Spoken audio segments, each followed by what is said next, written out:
Hi, I'm Megan Collins, author of The Family Plot, and you're enjoying The Thriller Zone with David Temple. Well, we are here today with Megan Collins, and it's such a pleasure to be with you. Thank you so much for having me here. And I feel like I was reading part of your press release, and I kind of feel like the Thriller Zone is part of the kickoff of your virtual tour. Now, I see that you've got August 17th for the kickoff on one club, another Savoy bookshop, Murder by the Book. And I'm like, well, I'm not on there. Why? So I Oh, thought no. as we're kicking off, I feel like we're starting you. Yes, definitely. This is my first legit event. Yeah. Well, as the everyone sees the photo behind you, the book behind you, this is first of all, this is a beautiful, beautiful cover. Oh, thank you. I love it. I'm so obsessed with it. I got really lucky. You know, it is magic, isn't it, when you find a designer or a publisher who really gets it Yeah. and create something that's so when I first saw it, I'll be honest, I'm like, oh, that's nice. It's a cute little oh, it's in a oh, there's somebody in the it's one of those things that pulls you in step by step. Yeah. And of course, we're talking about the family plot, which is your third book. First, The Winter Sister, Behind the Red Door, and now The Family Yes. Plot, which drops in just a couple of days. This, how do I start off? This was, I try to think of like singular words that really work. Harrowing, disturbing, Definitely. palm sweating, and of course the line that kicks off everything for me. They love true crime until they're at the center of one. Mhm. If that doesn't grab your attention, I don't know what does. Thank you. Tell me Yeah. where this plot of the family plot came from.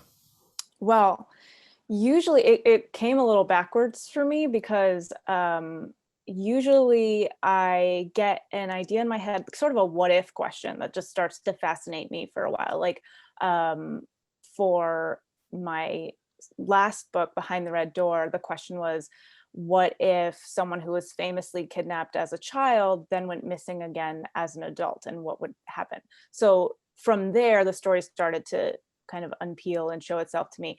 Um, but for the family plot, it actually started with the title. I was working on something else. I could not figure out a title. We were ready to submit it to my publisher, basically. I had all my sample materials ready, and I just needed a title for it. And so I was talking to my husband and I was asking him for some suggestions. And I said, I want something that speaks to the family aspect of the book, because families are already always a big part of my books. And so he just throws out there, the family plot. And I was like, no, that doesn't work for this at all, but that's a great title. And so, because right away in my head, I was like, okay, well, you have a family plot. So you have dead bodies, you have graves. There's already a thriller vibe right there. But also, there's the double meaning of plot in the word, so that it could be the family's plot, family is plotting, perhaps. So I loved that. And that phrase, that title just kept going through my head for a few days while I was trying to work on this other thing and still title this other thing. And then I remember I was just getting ready one morning, and I really can't explain it other than it just popped into my head. Okay, there's this family, they're going to bury their father, but then they dig up his spot in the burial plot and they find a body already there. And I was like, ah. And I was obsessed with that right away. I remember I ran into the bathroom where my husband was brushing his teeth, and I'm like, listen to this. And he was like, okay, yep, that's very dark. And then so it's like, okay, who's in the grave? Who did they find? Well, it's got to be somebody connected to them so that it resonates, it means something. So I was like, okay, what if it's a member of their family who went missing years ago, which in the case of the book is that they thought this person ran away. And so so that kind of came in, and I'm like, okay, well, they're there burying their father, they find him, well, what is this family like? And I was like, well, wouldn't it be interesting if who would be the most interesting type of family to have this happen to? It would be a family that maybe is already really steeped in the language of murder and crime and all of that, because this family has a very unusual upbringing, in that their mother homeschooled them and included in her homeschool curriculum all these true crime stories. So the children, as young as, I mean, in the very first sentence, you learn that the narrator learned her namesake, which is, her name's Dahlia, and she was named after the Black Dahlia.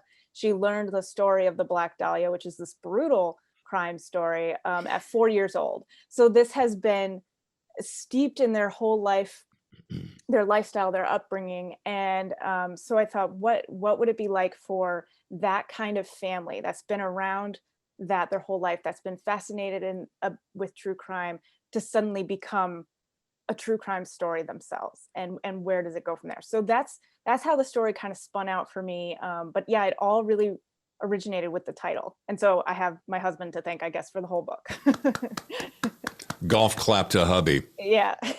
Well, that's brilliant, and the story is multi-layered. You don't see so many things coming, and that's one of the things I really liked about it was, and without giving anything away, you just about think you've got it, which is one of my favorite kind of stories. Oh yeah, I'm feeling pretty confident, and then a piece of the onion gets peeled back, and you're like, oh, okay, and then another one, and it just keeps going until, wow. And it does take a while. I call it a slow simmer. Mm-hmm. So it's like you put something on the oven and you just let it simmer, and then all of a sudden you turn the heat up a little bit and it starts boiling. That was the family plot, and I loved it. I ripped through it in, I think, about 2 days. Thank you so much. And I'm just as a little bit of background, because, I talk to so many authors, they're, especially with thrillers, they're former military, they're former cops, they're former detectives, they're former fill in the blank. Very few so far are former BA English teachers, Wheaton College, MFA in creative writing, Boston University. You've taught at both Greater Hartford Academy of Arts and Central Connecticut State University. So I'm like, this gal knows what she's talking about and knows about the craft. When you were doing the education, has writing always been that dream from way back when that says, I just have to do this, I can't do anything else? Yeah, it was exactly like that. I've never envisioned any other kind of career path. And the reason I actually got into teaching was because, which I did love. I loved teaching. And this is actually the first year in 12 or 13 that I haven't taught. I've just been writing this year. But Wow. I got into that because for my MFA program, part of my scholarship was I had to teach a creative writing class. And I was terrified because I was somebody who was very scared of public speaking and anything like that. So I thought it was going to be horrible. But the first day I loved that too. So I kind of then was like, okay, well, I want to teach, and I'll write during the summers, and it'll be like a great pairing. And so I did do that for 12 years. And it really was amazing. And it was a way to leave my desk after I finished writing, go to work, and still be immersed in the world of writing and language and craft and all of that. But yeah, for the most part, my whole life, I was just like, I just want to be a writer. I don't want to do anything else. And I'm really lucky because I saw this actually with a lot of my creative writing students, was that they would have parents who would be like, okay, yeah, you're a good writer, but what are you going to do that's practical? What are you going to do that's going to help you pay the bills? And I never got that message from my parents. They really always supported me and were just like, well, yeah, you love writing, you should do this. And I mean, it's worked out so far, luckily. But I'm just really grateful that I didn't have that voice being like, no, you've got to go learn biology or something you're not interested in, just so you have something else. So yeah, it's pretty much always been this. And then luckily I was able to fall in love with teaching too. What a gift. Yeah. I was thinking the other day, I guess it's probably not that many people that stick with one thing their whole life that they want to do and then actually get to say, oh, I'm living my dream. And sometimes when you're in the day-to-day of writing, you kind of forget that, because writing is hard and it's not always just really fun and magical. So, but I like to kind of sit back sometimes and think, okay, no, like you're doing the thing you wanted to do since you were 6 years old. Like, even if writing's hard, like it's a great problem to have. A great problem to have indeed. Uh, I'm curious because you're talking about teaching and writing at the same time. Are you still managing editor? What is it? Three Elements Review? Yep. So that's another thing that I do, and that's another place. It's kind of like just another way where I get to still be involved with language, but this time it's well, I guess this is the same with teaching, nurturing other writers and making space for other writers, which is really important to me. So yeah, I do that too. I love that. I was sitting there thinking about your different characters. Dahlia, of course, as you mentioned. By the way, side note, I always have wondered and have been fascinated by that Black Dahlia story and how gruesome it is. And correct me if I'm wrong, they never found the killer, right? No, I mean, I don't think that there's a definitive answer.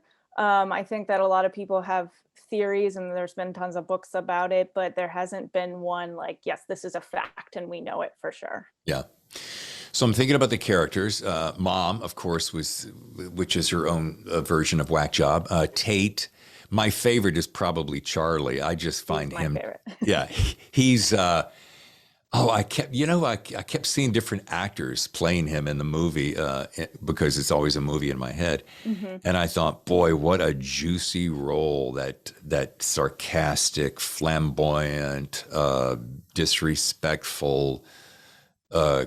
He was just chewy is the best word I can think of. But back to Dahlia Lighthouse. From what tormented dream did she come? Well, so when I started thinking of who is going to lead this story, one thing I wanted to do in writing this book was exploring, because so many people have a fascination these days, and since forever, I guess, with true crime. But I think it seems more accessible than ever with all the podcasts and the documentaries and the books and all of that. So I wanted to really look at, okay, well, why is there that fascination? What does it do for us? How can it possibly help us? And in other ways, how might it hurt us to really saturate ourselves with true crime? Right. So I wanted Dahlia, in a way, each character is kind of their own answer to that question. But for Dahlia, I wanted her to be kind of representative of something I've experienced from so much true crime, which is that once you hear all these stories about all the different ways that people can be murdered or hurt or whatever, it's really hard to trust anybody or anything. It's hard. Like, I always joke about this, but it's actually true. Whenever my doorbell rings and I'm not expecting someone, I'm like, I'm not getting that. That's a murderer. And people are like, I don't think murderers are so polite that they would ring your doorbell. And I'm like, that's exactly how they do it. They want to get my defenses down. But so I wanted Dahlia to represent that kind of worldview of not trusting anybody or anything. But the one person in her whole life that she did trust was her twin brother, Andy, who's the one that they discover was murdered. And so now the family always thought that he had run away because there was this note that was left that sounded like a runaway note, which then they're like, okay, I think the killer planted that there. But so for the past 10 years since he supposedly ran away, Dahlia has been devoting her life to just searching for him and not physically going out in the world, because she actually stays pretty close to the island where she grew up so that if he ever comes back, she could get back there really quickly. So she searches online for him all the time, to the point where she has like one friend and no other like life really. So so that's her character to me, someone who is so singularly focused on this one person, which, yes, it's her twin, and yes, it would be devastating to lose them, but it's also not healthy to have just that one person you're so dependent on. And so I really saw that as being the effect that this lifestyle would have had on her. Yeah, I did find it a little twisted that obsession is the best word that comes to my mind, just obsessed with her brother. And even though he isn't available in the story very much, I feel like, for however you did this, I feel like he's right there practically in every scene. I mean, for Okay. some reason, it's palpable that he is there, and yet he isn't. Great, thank you. That was actually something I was worried about when I was writing, I think, because he's such a big part of Dahlia's life, I wanted him to still feel vivid, and I had that issue, I guess I had that challenge in my first novel, The Winter Sister, where there's a character who's basically dead the whole time, but is such a big part. And um, so something I'm really interested in is how we sort of mythologize the dead and how we make them better than they were once they are gone. And Dahlia certainly does some of that. So there's kind of this rose-colored tint to her relationship with Andy that she remembers. So yeah, I definitely tried really hard to get that in without, it's a little hard to do because he's never actually there on the page. He's only there through the lens of her. Well, and again, to the point, to give you some props, there is it was as though I could hear him in the room practically. So I don't know if that's my overactive imagination or your mission was accomplished because he was there. Either way, thank you. Yeah. You don't care how it happens, just that Yeah. it happens. Yeah. And speaking of that, to say the family is dysfunctional, I use air quotes, and that is not a spoiler. That's going to be an understatement. But do you find yourself drawn to families who are rough around the edges? And the reason I ask that is your debut novel, as you mentioned, The Winter Sister, your lead character returns home to care for her mother, making for an uncomfortable reunion. Then follow up, Behind the Red Door. Your lead character, once again, returns home to help her father pack for a move. And so I wonder, there's two questions that pops into my mind. Do you find yourself drawn to families really rough around the edges? Actually, I'm going to make it three. Did your family have rough around the edges? And number three, will the next story have more rough around the edges? Yeah, I do. It was when I was coming up with the story for the family plot, and I thought, okay, so this woman returns home, and I was like, they always return home to their childhood home in my Yeah. books. But I think, and actually, so I made an effort that in the one I'm working on now, the next one that's going to come out, that's not a thing that happens. They are just in their home and don't return anywhere necessarily. But Not happening. I'm writing this down in the next book. Okay. um, but yeah, I'm so endlessly fascinated with family dynamics. And I mean, like my family, I think every family is its own version of messed up or messy or whatever. But Right. for the most part, like I had a happy childhood, I had my things that I went through, but so does everybody. And so, but one thing that I'm really interested in is, and I've talked about this with my last two books, is the idea of the bad parent or the bad parents. And you could argue whether or not Lorraine Lighthouse, who we see in this book, is a bad parent. I mean, she's definitely got some stuff going on. Bats in the attic. Yeah. So, but because I think that there's such a pressure I'm not even a parent, but I think there's such a pressure in our society on parents to be perfect, to do this, do that, whatever, and hit these certain marks with your kids or whatever that means, and raise them a certain way. And so I'm really interested in what happens when somebody veers away Mm-hmm. and is definitely not perfect and is maybe a little bit bad or a lot bad. Um, and I don't know why. I don't know what that says about me, that I'm really fascinated by that. But that keeps being a theme that comes up in my work. And I think my work also like deals a lot with the legacy of trauma, childhood trauma, a lot, and how that manifests in adulthood and what that means and what it takes to kind of go back to something and really get at the root causes of something you've tried to brush over for a lot of parts of your life. Mm-hmm. So for me, that's all intertwined with family. And yeah, I love making these rough, messy families. It's really fun for me. And in fact, a huge challenge of the book that I'm writing now for me is that at the start, the family is not messy at all. They seem like this really great family. And then I go in and I really mess them up. But um, but that's actually a big challenge. I'm like, oh, they're not like having, at least at the start. They're not having all this tension and weirdness and discomfort. Like they love each other and it's just great. Um, but yeah, so I love messy families. I love dysfunctional Sure. families. I think there's endless possibilities for those stories. Well, and if it was all happy roses, unicorns, and rainbows, then would anybody really sit down to read it? You Right. know. And plus, we love seeing. I used the phrase "rough around the edges," and I did that as about as softly as I could because it really translates to effed up or Hmm. screwballed or dysfunctional. Back to the mother, and let's see if I can do this as delicately as possible without giving it away. And if I do give Hmm. it away, then I will cut it out. But so I love the fact that back to the thing that the kids grew up, they're fascinated and obsessed rather with true crime. And it's a lot because of the mother's homeschooling. So then later, much later, you find out that some of those facts weren't quite the same, which has led them to not only build who they were upon that story, but now you're seeing them crash on the mental rocks with the Hmm. reality of what they thought was one thing was indeed not that. Yeah. Is that enough suspense to make people want to go buy it and not give it away? Yeah.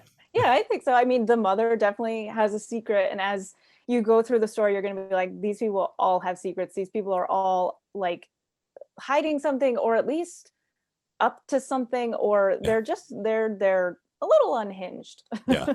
Unhinged is good. And that's exactly a great tee up for my next question was, do you think that every family, this might be painfully obvious, do you think every family hides some sort of dark secret? Yeah, I mean, I'm trying to think. I'm like now I'm going through my like family photo albums in my head. Like, where's our Hmm. dark secret? Um, I think there are those things that every family talks about in sort of a coded language, or doesn't talk about a lot. And it's not necessarily a secret. It could be like a really strained relationship, a really uncomfortable relationship within a family that people kind of veer around or try to make space for. But yeah, I think every family has something that is something that we don't talk about a lot, Yeah.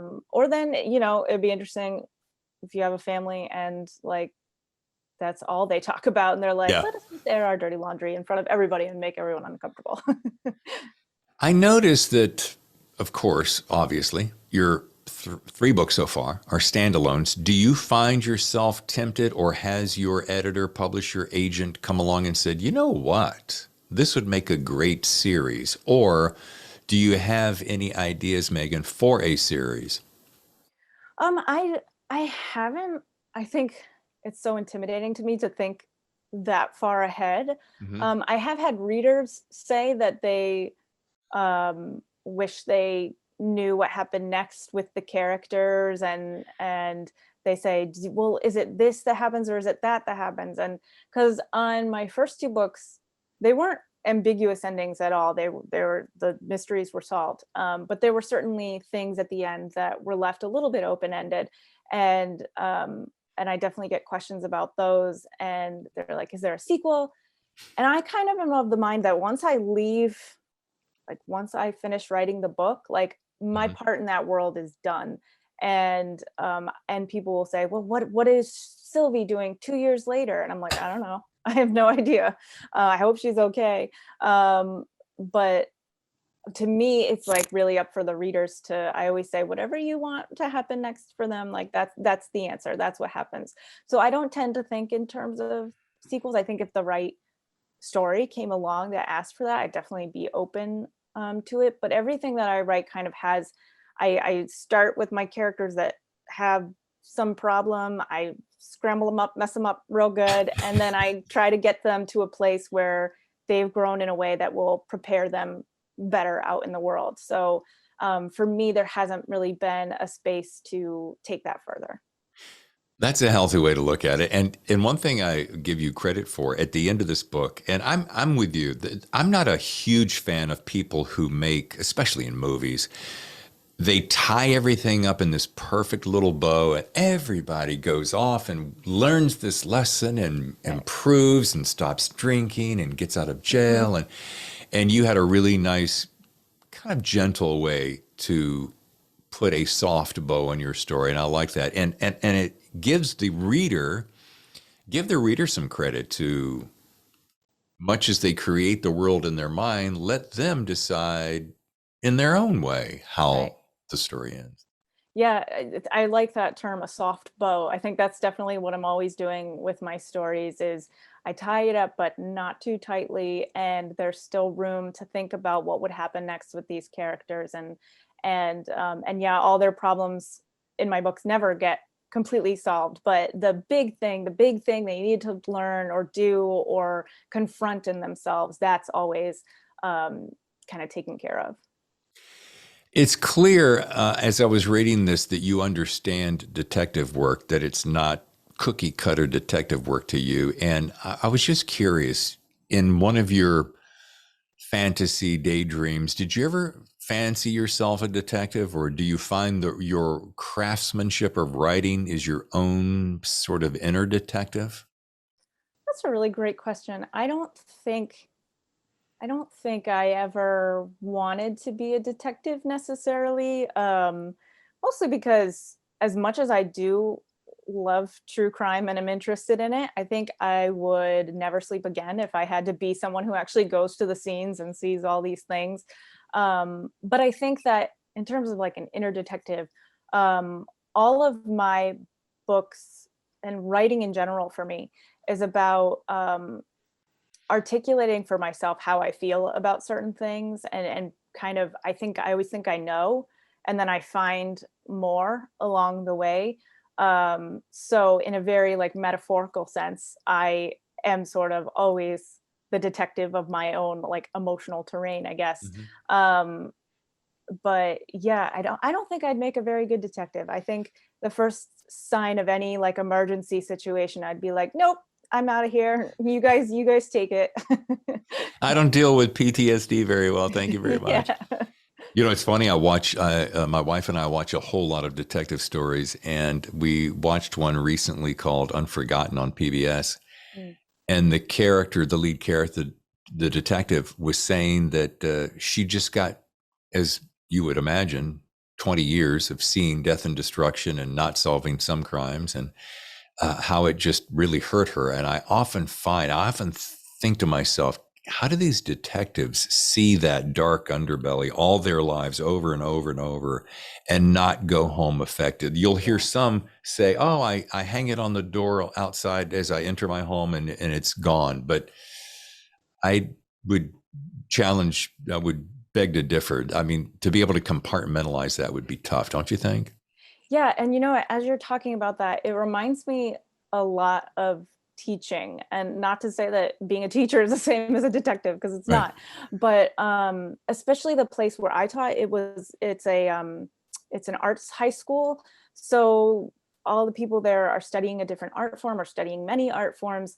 And because of that, and because of the population that we have a lot of emotions right at the surface, and a lot of people who came to us with a lot of trauma and just situations that, you know, I'm not trained to handle, but they come up in the classroom. And so there, you know, when you were saying that thing about the detectives who the cases weigh on them that they weren't able to solve, or the people they weren't able to help, I think the same Mhm. is true of teachers too, that like you try to help every student you can, you try to push every student you can to be where they need to be. But there are some that, you know, are sort of beyond your reach or your capabilities, or whatever, life just gets in the way, and you don't. And I know that I would always say that I wish I had a job that when I came home I could just, it was at work still, but I always took that home with me and always continued thinking about my students and how can I reach them better? How can I help them more? What can I do to make that person feel more comfortable in the classroom, whatever it is. So yeah, I never thought of this before, but I feel like there's a connection there. Yeah. And I want to give you some kudos because you're a teacher and you've been a teacher, and I have such a deep and profound respect for teachers. I can literally flash back right now and remember and name every single teacher from first grade to senior year. I'm sure everyone can do that. But my point is, I remember one in particular, fourth grade, Mrs. Powell. She had such a profound impact on me in so many different ways. And to this day, I think about her and I think about lessons that I've learned. And my point to that is, I think it's such an admirable and ginormous, and there's a real word, uh, profession to be in, and such a responsibility. And teachers should never take it lightly. And often I think it's interesting, and you touched on something, is that you're able to be a voice to them that the parents aren't. They're looking at you not only as a teacher, but you may be teaching, even on a subconscious level, something that they need to learn that they wouldn't listen to dad or mom at home, but they'll listen to you. So applauds to you. Yeah, I mean, thank you. And I agree about teachers. I think teachers are incredible and so necessary. And I wish I feel like we have so many policies and just structures that kind of get in the way of teachers being able to actually do the work that they want to do a lot of times. But yeah, I think teachers are one of the most underappreciated professions, and I definitely, I think that was definitely became clear, extra clear, I think, in the pandemic, when suddenly parents were having to teach their kids, and it Oh was yeah. like, oh, this is really hard. Yeah. And I was teaching a little bit during the pandemic because it started in obviously March of 2020, and I was still teaching then, and so we were doing like Zoom and stuff. But everybody who I wasn't teaching this past year with the really full brunt of it, and I just like I just admire everybody who did that and who showed up every day, even though it was scary and hard and Mhm. crazy, and you never knew what was going to happen. Yeah. Yeah, you want to say to the parents, not as easy as you thought it was, is it? Your kid's not always just a little ray of sunshine. Yeah, you think they're an angel, we get to see the devil at work. Yeah. Okay. Who I'm curious, and a little bit of this I know from your Instagram. Again, I'm not a stalker. I just do it. I do it for research. We all Uh, do. yeah, yeah, yeah. First things I see. I see Reese Witherspoon like front and center on your Instagram, and I think to myself, she has been had such a profound effect on writers because Yeah. of her book club. And I saw recently that a production company just sold to a group for Mhm. quite a large sum, Yep. nearly $1 billion.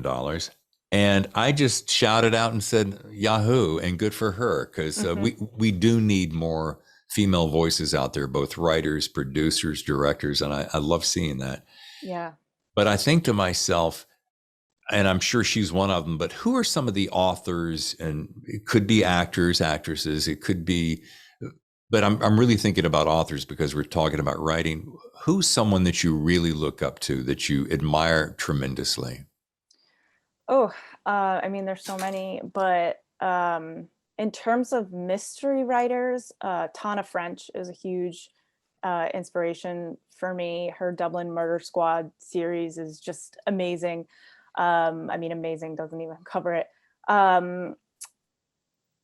Gillian Flynn, Mhm. I heard last night she's finally working on her fourth novel after Gone Girl, so maybe we'll get something new from her in the next couple years. Um, and she's unfortunately, next one I'm going to say, no longer with us, but Toni Morrison was always a huge inspiration for me. And I don't think I've mentioned yet, but a lot of my background in writing is actually in poetry. My MFA was in poetry writing, and Oh, so and starting in high school, I started really writing poetry, and then fell in love with that.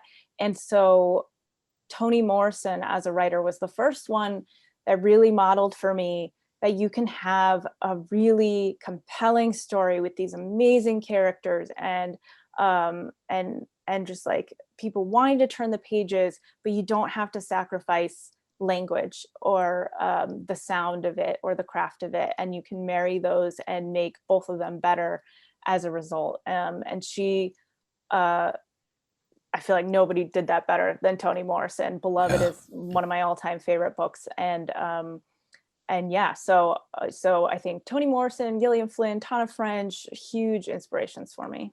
Awesome. If you weren't a writer, what do you suppose you'd be doing?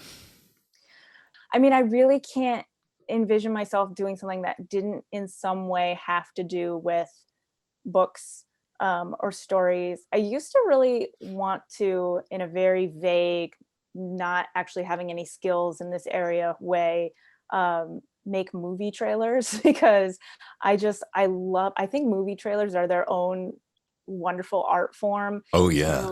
to condense a story down to 2 minutes with the music that makes like sometimes gives you chills, with the little taglines or whatever, getting the right shots in. And then of course you're actually not telling the whole story, you're just giving them the teaser. I think it's um, just such an intricate, amazing art form. And I always like wondered what that was like to do it. I don't have any computer technology editing skills whatsoever, but maybe that's some way I would have gone. And I don't know if there's anybody who their job is just to make movie trailers, but it's probably like a larger editing or production thing. But that's something that interests me. Yeah, it is an art form. And having made a movie and then handing the movie over to a friend of mine and said, here, make the most dynamic 90 seconds of juiciness that you possibly can, compiling my 2-hour movie.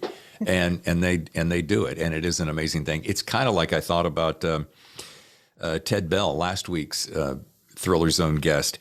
And he used to be in advertising, and he and I were chatting and talking about how his favorite thing is to create this entire world inside of 60 seconds, to start the story, pull you in, grab you by the neck or the heart or the tears or the mind, and then wrap it up in 60. So I'm with you. It's that would be an amazing.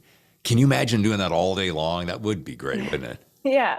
It would also, I imagine, be very tedious finding the right shot in the right Sure. moment and all of that. But, and I think maybe like there's sort of a tie between like my writing instincts and my, and that fascination for me, because like you said, like you, with these movie trailers, you establish something right away, something that's going to hook somebody to keep watching the rest of the 90 seconds. Because we have such ways now to just be like, no, skip, doing something else. And so for me in writing, like that opening paragraph, that first line is always so important. And when I read books, I can be like super interested in the premise, but if the first line doesn't really grab me, a lot of times I'll just put it down. So like I work really hard on opening lines and like obsess over them to a degree that maybe is a bit too much. But now I'm thinking maybe there's a connection there between my interest in those things. Well, and a couple things. Our attention spans have gotten increasingly shorter with the Yeah. decades. And I've talked to many writers, and do you remember the days that you'd sit down and read 300, 400, 500, 600, 700 pages, and now that seems so incredibly daunting. Now Yeah. you'll find yourself going, can I go 320? Can I go 280? And I wonder if our attention spans is driving some of that business. Do you think? Yeah, I do. I mean, media is becoming like more and more bite-sized, I think, and like even just with social media, like the tweets are only a certain length. TikTok videos, you can't have one that's too long or somebody's going to move on. And so I definitely think that's true. And that we also have this thing in us now that we want to be seeing many things at once. And so like, because I'll find sometimes that, I'm watching TV, but I'm also scrolling through my phone and I'm not really paying super hard attention to either of them.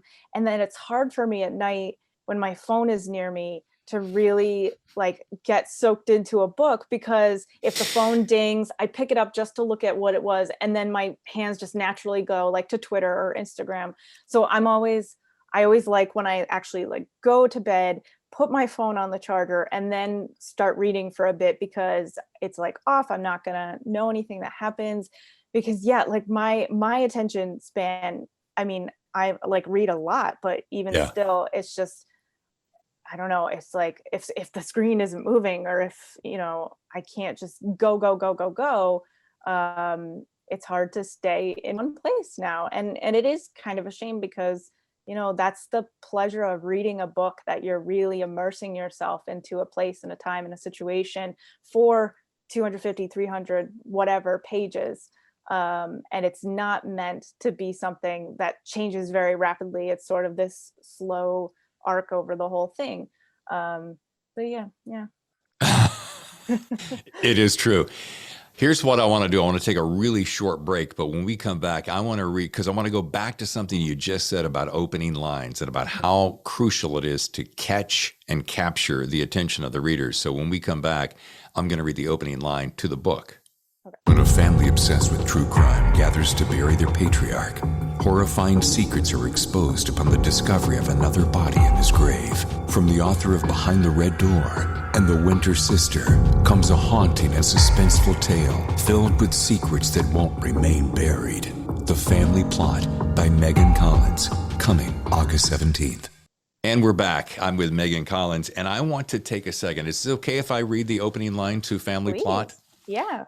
I love this. It goes right back to what you were saying in the break, before the break, about how important, how essential it is to grab you by the beginning. So, line one: my parents named me Dahlia after the Black Dahlia, that actress whose body was cleaved in half, left in grass as sharp as scalpels, a permanent smile sliced onto her face. And when I first learned her story at 4 years old, I assumed a knife would only one day carve me up. Pretty dark. Mommy. If that doesn't make you turn the page, then I'm not really sure what would. Or it will immediately make you be like, this book is not for me. I'm gonna go read something a little lighter. Well, I this thing that Amos Oz has always stuck with me, which is that he said the beginning of a book or story is the contract between the writer and the reader, where you basically lay out, this is what the story is going to be like, this is the tone, this is the mood, this is your expectation. And that really resonated with me, because that's exactly what I said. Like, even if I'm intrigued by a premise, if I look at the first line and I'm not that into it, I often will just put that book aside and not get it, because I'm like, okay, well, I'm not feeling that contract, so to speak. Like, the tone isn't grabbing me, the image isn't grabbing me, whatever it is. So with my books, I try with the openings to really set the tone of what these characters are in for, maybe what they've sort of been through. And so with that opening line, you're right away getting that, well, first of all, that this character was named after this woman who was brutally murdered, and that she learned about it at 4 years old. So you know right away she did not have a normal upbringing, that It was pretty disturbing. And also it gets that part where she says, I assume that a knife one day would carve me up. It kind of gets at that aspect of Dahlia I was talking about before, that she doesn't trust anybody, and that the only person she trusted was her brother. So I tried to pack that all in. And also, you know, she gets really intricate narrating that image of the Black Dahlia, because that's something that has been sort of ingrained into her throughout her life. So yeah, so with the opening, I am telling a reader, this is going to be dark, this is going to be weird, this is going to be pretty unsettling, but if those are your things, like, let's go. Pull up your big girl pants. Let's rock this thing. Yeah. Besides, on a lighter note, only because I think I'm going to go back to your dog, because I'm such a dog lover. Besides having Maisie by your side, that beautiful pup, while writing, what other traditions do you employ when writing? And that's going to roll into another couple of questions. It has to do with the craft of writing. So lately, I guess in the past year or so, I've been really like setting the tone for my writing day by I light a candle, which I never used to do before. I was always like, candles, whatever. But then I somebody gave me a candle and I was like, oh, it smells nice. And then I just started burning it while I was writing. And I was like, okay, this is signaling to me now that this is writing time. And another thing that I do to kind of like set myself up is I set a word count goal for the day. And normally what I do is keep it really, really reasonable, which usually for me is like 500 words, because for the most part, I can usually exceed that. So then if I exceed that, I feel like a rock star. Like I was amazing because I beat my goal for the day, even if the goal like wasn't that strenuous to begin with. But sometimes I stretch it out to kind of, if I see I'm like a certain amount of words away from a big number, I might try to get to that. So I light the candle, I set my word count goal, I pull up my documents, and then that's how I know I'm ready to write. I love that.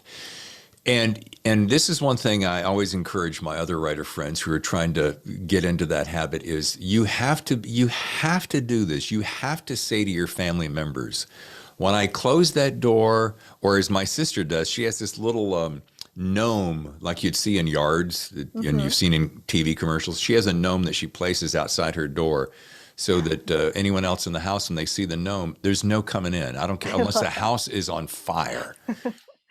And I find that to be true. And if you're not turning off your phone, silence or airplane mode or what otherwise, and you don't set that precedent for yourself, how can you expect anyone else to respect that? Right. Yeah. The person who doesn't respect that is my dog. She'll nudge her way in to the door. She'll see that it's closed, and she has this way, I don't know how, but she's able to kind of open the door, and her head will just pop in and she'll look at me and I'll be like, okay, you can come in. But she won't. She'll just turn away. And I'm like, well, thanks. Now my door is just open. All right. So, and I'm assuming you're a person of routine. So when you light that candle and you close that door and you open your documents, and that is the time for creative space, that is the time for writing, period, right? End of story. Yeah. Yeah.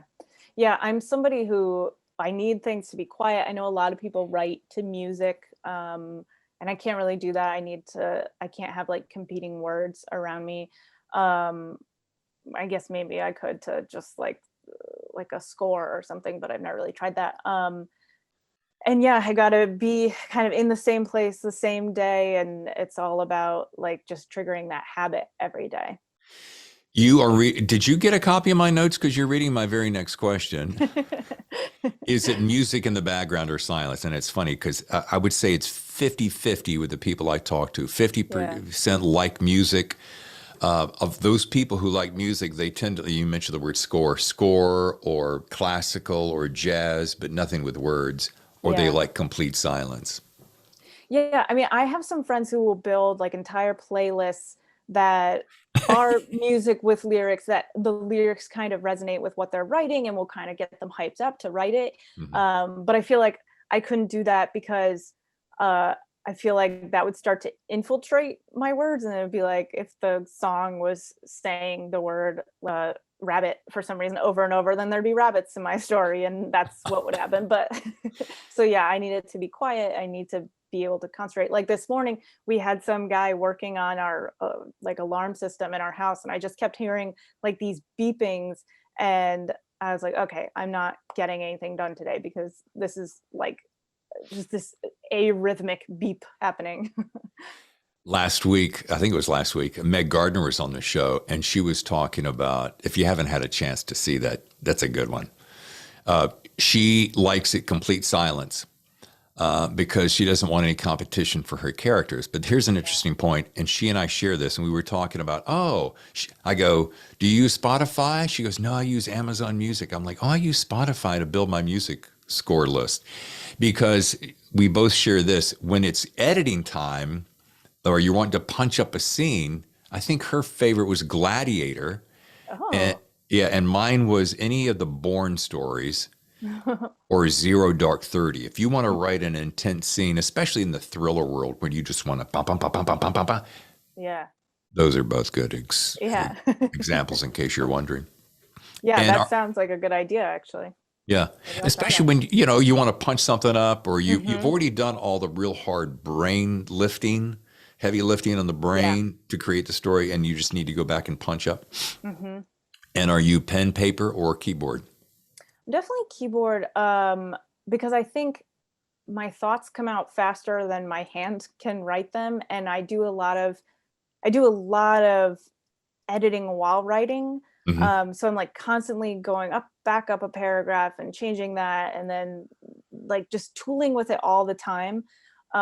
So for me, like writing out longhand, it feels like it's sort of limiting me in a way, because I can't be changing things as I go, or else, I mean, I could, but it would just be like all these crossouts everywhere and just completely illegible. So I'm definitely preferring the computer.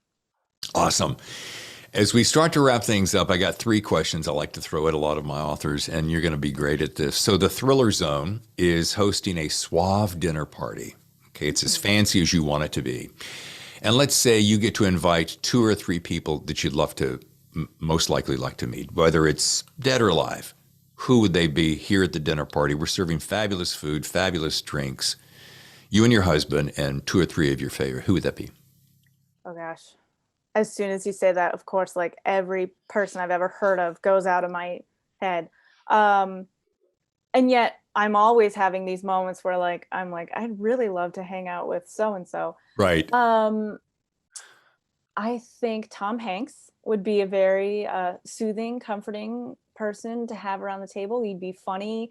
We could talk about typewriters, Yeah. and he'd just have a lot of great stories. Um, I'm gonna say Toni Morrison because, like I said, she's one of Yeah. my huge influences. I would probably immediately like shut down as a human, because I would be like, I am in the presence of such greatness. Nothing I say could be worth your time. So you just have your meal and I'll be over here. And Michelle Obama, because I love her. Oh, awesome. You know, that's funny that you would say that. And I think we all do that. And I bet you if you ask Toni Morrison or Tom Hanks the same question, they may go, what have I got to say at a dinner party? You know, Megan's got a lot more interesting stories to tell, isn't it? Yeah, go ahead and live with that for a second. But I think it's interesting that we do that. And I think we shortchange ourselves because we put them in some kind of a spotlight that they certainly deserve it as far as accolades of their talents, but they may say, man, I'd love to hear what Megan has to say about this, you know? Yeah, I mean, I'm sure it's so different on the inside than it is on the outside, because they're all still just people, Exactly. and they all have the same human needs and problems that we all have. Maybe not the same problems if you're like really, really rich. Here's number two, super easy. You're going to take a Okay. long trip. It's a train trip, it's an airplane ride. I don't care what it is, but it's a long one. You're going to be in that vehicle or train for 5, 6, 10 hours. You have one book to read and you have one CD to listen to. Let's pretend you still had a Walkman CD player, Okay. but for the sake of storytelling, one book and one CD. I think I would take Night Film by Marisha Pessel, which is one of my all-time favorite books. It's like 500 pages long, but it only took me like 2 days to read it. I could not stop reading it. You know, you hear people say like those can't eat, can't sleep type of books, but like this is really, I think I skipped lunch while I was reading this book, which like I'm always someone who's like, when's my next meal? I'm hungry. I want to eat again. But that book is the most compelling, immersive, thrilling, chilling, all the things book, and it's nice and long, so it would help me along in that journey. And for a CD, I think I would take definitely a Fiona Apple CD, because she's amazing and I love her, and she's also her lyrics are really inspiring, so it would keep me in kind of a place of, if I wanted to start writing or whatever, I might be able to hop into that. So Excellent. maybe her album Extraordinary Machine, because I think that's my favorite one. And forgive me if I seem like grandpa and out of it, but has she put out anything super recently? Yeah, actually in 2020 it was her first album in a number, like maybe 8 years, Fetch the Bolt Cutters, and that was a really, really great album. Not my absolute favorite one, but maybe like top three. It was really good. Okay, so I'm not too much of a grandpa. No, no. So it was a nice spread before that. Yeah. All right, last question. Dun, dun, dun, dun. What's the best piece of advice you could offer aspiring writers? It's like you could go back and tell your older self or your younger self what you've learned. Whenever I get a question like this, I say the same thing, and it seems really, really simple, but it's actually really hard, which is to just keep going and keep pushing and keep writing. And it seems simple because if you want to be a writer, you're like, well, yeah, of course I'm going to keep writing. But if you're a writer whose goal or dream is to be published, you then come across the inevitable rejections. And no matter who you are, no matter how great your story is, you're going to have those rejections, and it's really hard, and it can be demoralizing, and it's disappointing, and it's this whole roller coaster.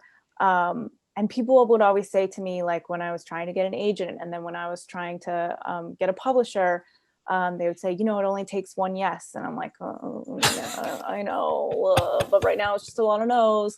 But, now that I'm on the other side of it, I can say it's true. It really is just that one yes. And there's going to be a lot of no's before that. And so, and I would also say, I think sort of related to that aspect of just the kind of brutalness of the industry, if you can find a way to separate what you're doing in terms of why you love writing and the purpose that the drive that you have for it, the reason you go back to your computer or your notebook or whatever it is, the reason you open up your documents, and separate that from all the outside stuff, reviews, rejections, lists, sales, all of that, all the stuff that's sort of in the business of publishing. If you can try to keep in the forefront of your mind, like that thing about why am I doing this? Why is this important to me? Because those other things are something you will never have control over. And the only thing you can have control over is the work that you do every day.